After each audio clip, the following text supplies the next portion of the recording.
Remorse: The List is a survival horror game that takes the player to Hidegpusta, a small and abandoned Hungarian city. The protagonist must fight his way through gruesome monstrosities, solve puzzles, and look for supplies to survive, and find the origin of a weird list. In this episode, we will look into the references that inspired the design of the streets, buildings, and the overall atmosphere of the game.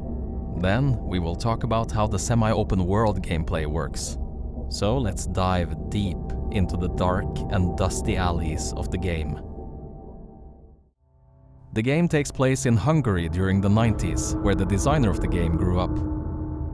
The first step in making Remorse was collecting references for buildings and streets from that time.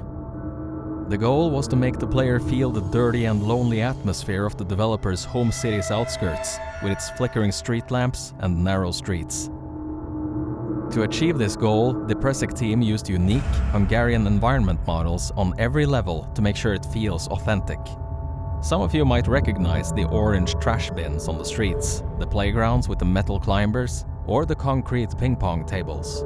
But there are other things the developers are familiar with, like the 10-floor block buildings, and some of the fences and vehicles, like the yellow buses on the streets. Most of the interiors are made with real ground plans of residential buildings too. Since these flats are usually small, the layout and the cluttered models helped a lot with the claustrophobic feeling of these tight rooms. These details contribute to the sinister atmosphere and the overall feeling of the game. The atmosphere of the game was also strongly influenced by the survival horror games of the 90s and 2000s, when the primary elements of the games were not the graphics or the beautiful lights, but the visceral fear that the atmosphere irradiated you with.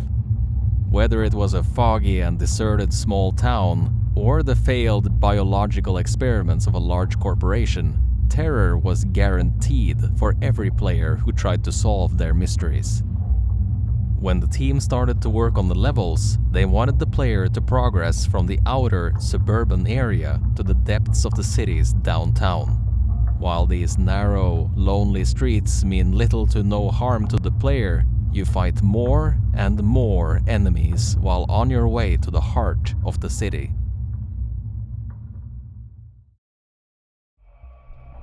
To help the player navigate Hidegpusta, the team added a simple yet useful map that contains important clues about the district. This way, the player will have just enough information about the city, street names, blocked roads, and the main puzzle area. So make sure to pay attention to street signs and stay on the lookout for landmarks like the hospital, the pharmacy, or the police station. Since the game is semi-open world, it has 3 separate main objectives that are connected by the main hub. The player can choose which path to take first.